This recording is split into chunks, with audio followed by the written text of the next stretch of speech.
Lo que sucede con el chupacabras en 1995 en Puerto Rico es que es casi toda una epidemia aterradora. Hay testigos oculares.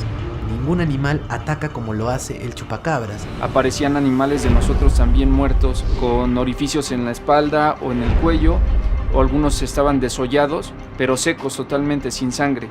Un rostro abominable. Todas las noches los noticieros nos hablaban sobre el camino del chupacabras.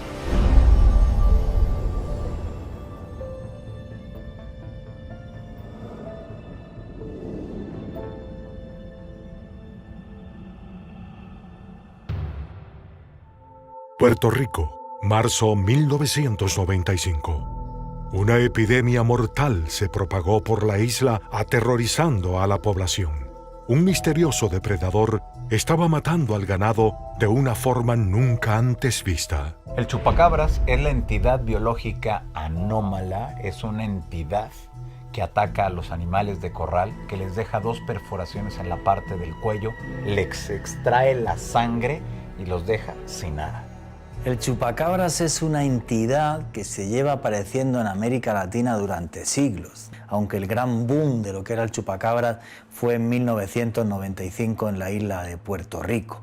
Y es un ser que se acerca al ganado y le chupa la sangre sin que queden ni siquiera rastros de sangre en el suelo. Es una leyenda que se inició en Estados Unidos más o menos en el año 35, cuando en una población de Tennessee empezaron a resultar varios animales, entre estos cabras, también algunas reses empezaron a amanecer muertas. Lo curioso de esto era que no les faltaba ninguna parte de su cuerpo, sino que pareciera que les succionaran la sangre. Luego este mito pasa a Puerto Rico, donde es finalmente donde le ponen el nombre del chupacabras. Pero lo que sucede con el chupacabras en 1995 en Puerto Rico es que es casi toda una epidemia aterradora. Ojo con esto, no es un ataque en una localidad, es en diferentes zonas del país, infinidad de ataques donde no solamente queda este ganado sin una gota de sangre, sino que hay testigos oculares. No se tiene específicamente el registro de cuál es la fecha en donde el chupacabras llega a México, pero fue igualmente en el año de 1995. Es muy curioso porque la noticia del chupacabras que se estaba generando en Puerto Rico de pronto salta hacia México, que fue el siguiente país a donde el chupacabras pues aterrizó o llegó. Se hizo una especie de mapa. Todas las noches los noticieros nos hablaban sobre el camino del chupacabras.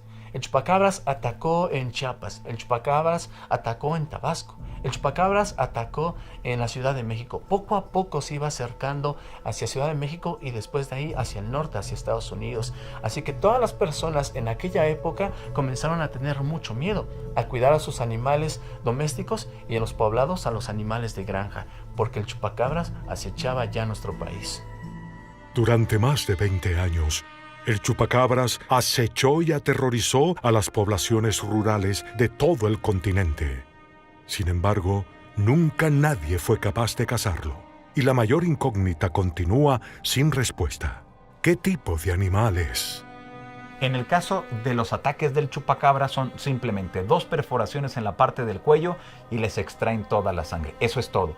No laceran, no muerden, no hay desgarre, nada. Son 2 perforaciones perfectamente trazadas, como si hubieran llegado con una máquina y hubieran hecho 2 orificios. Exactamente es así. Cuando llegas y encuentras a una de las víctimas del chupacabras, ovejas, cerdos, ganado más grande, en torno hay un olor como químico. La descripción que hacen de este animal, que es un animal, un híbrido, que agrupa varios otros animales, ¿no? Como una especie de quimera, horripilantemente, como lo dijeron algunos testigos, horripilantemente hermoso. Ningún animal ataca como lo hace el chupacabras, que es succionando, agotando la sangre de la víctima, incluso arrancándoles el corazón, secando al mismo animal. Solamente extraen la sangre y además pues se corta la lengua de una manera muy curiosa, con como si fuera milimetrado ese corte. Y es lo que hasta el momento pues no tenemos explicación. ¿Por qué suceden esas muertes así? Presuntos testigos que han visto estos ataques hablan de una especie de mono, ¿no? Que da tremendos saltos. Cuando hay perros salvajes, etcétera, generan un ruido, generan una dinámica con la cual tú puedes realmente decir aquí está pasando algo. Pero estos ataques son completamente silenciosos. Inclusive da la idea que los perros que custodian estos lugares de ganado andan como con miedo, se recogen, no se atreven a ir a los lugares donde se están produciendo los ataques. ¿Qué cosa puede ser tan terriblemente desagradable o horrible que pueda paralizar a alguien de miedo?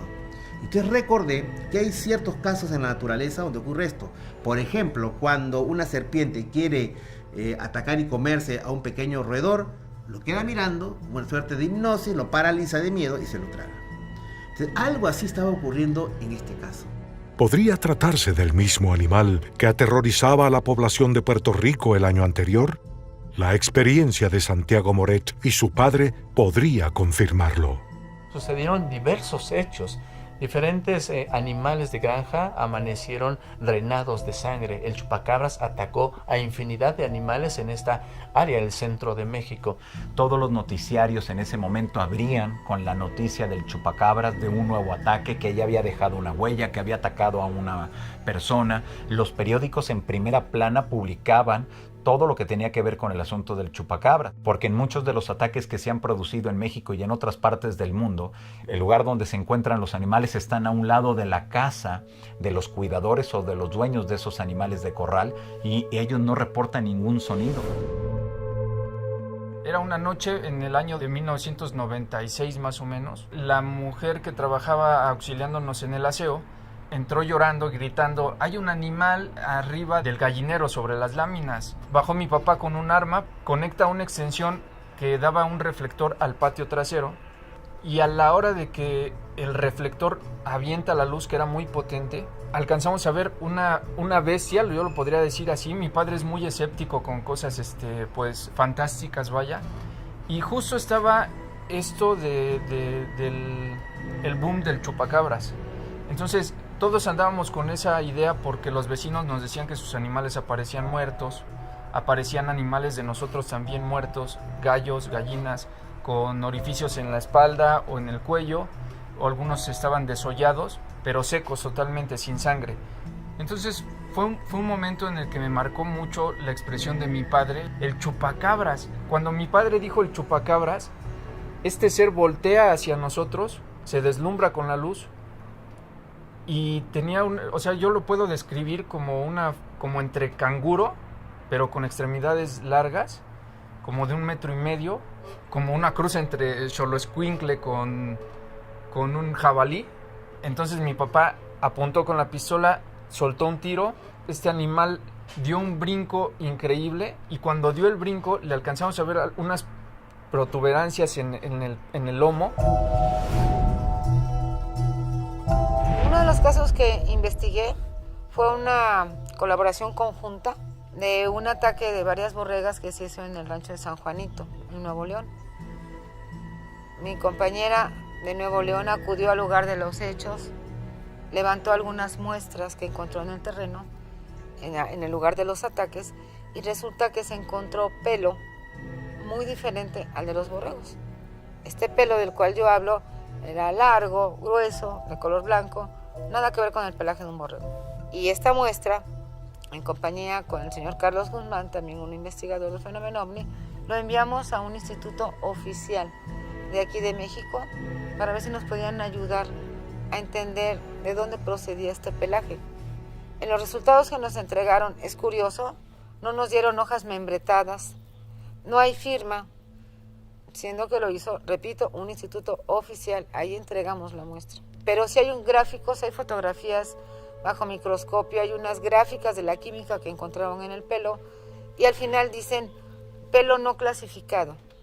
Es decir, que al momento que hicimos esa investigación, que fue en el año 2004, no había ningún animal clasificado por la ciencia a la cual correspondiera ese pelaje. El primer caso que se detecta en Perú de este fenómeno es en abril del 2009, con lo que denominó el doctor Anthony Choi el demonio de Guarmey. Esto sucede en Ancash, donde muchos animales de corral fueron encontrados muertos en extrañas circunstancias sin ninguna gota de sangre en el cuerpo. Tuve oportunidad de ir a la zona, investigarla, y lo que yo encontré fue una población francamente en crisis. Todos morían en circunstancias extrañas, sin ninguna gota de sangre. No había, el animal que los había atacado no había tocado su carne, o sea, no era carnívoro, sino era de una suerte de un hematófago, o sea que absorbía la sangre de sus víctimas. Las explicaciones oficiales sobre las causas de los posibles ataques del chupacabras siempre solían ser las mismas: perros, lobos, zorros. Sin embargo, el investigador Anthony Choi podría poseer la prueba que derribe esas teorías.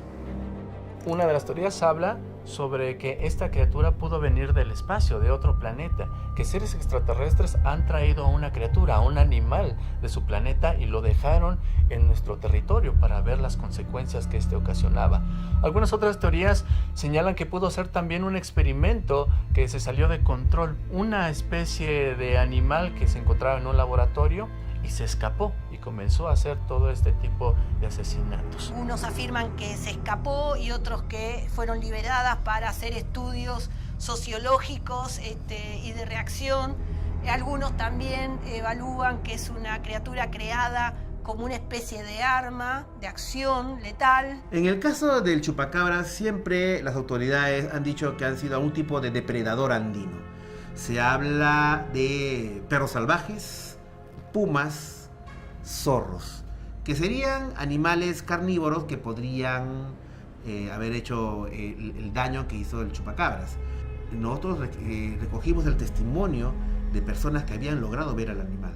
Miembros del servicio de vigilancia de la municipalidad de Quilmaná, en Cañete, me describieron lo que habían visto.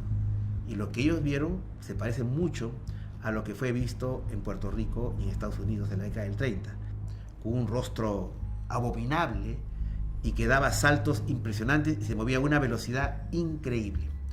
¿Cómo puede uno explicar un animal que ataca de esa manera, desaparece, ataca unas 2 o 3 semanas y luego reaparece luego de 2 o 3 años? ¿A dónde se ha ido? Entonces yo lo que creo que existe la posibilidad que de alguna manera se den condiciones para la formación de puertas dimensionales y que a través de esta puedan venir animales que vienen de otro plano de realidad. Otra teoría es que son los dueños de los ranchos queriendo llamar la atención o tratando de sacar algún beneficio, que para mí es la teoría más descabellada, porque en verdad las personas que son dueños de estos animales se ven afectados en su economía. En México no se le ha dado importancia al tema, más bien es un tema gracioso, lamentablemente. En su momento había playeras, gorras, todo tipo de afiches, una canción. A veces cuando a algo le tenemos miedo preferimos burlarnos de eso para minimizar quizá nuestro miedo o para justificar el por qué no tenemos una respuesta. Desde el año 2009 más o menos hasta el 2016 en Colombia se presentaron muchísimos casos de animales muertos que la gente pues relacionó con el chupacabras. Las autoridades ambientales decidieron poner algunas cámaras de seguridad para detectar qué era ese animal que finalmente acababa con la vida de las reses y de las ovejas de Cundinamarca.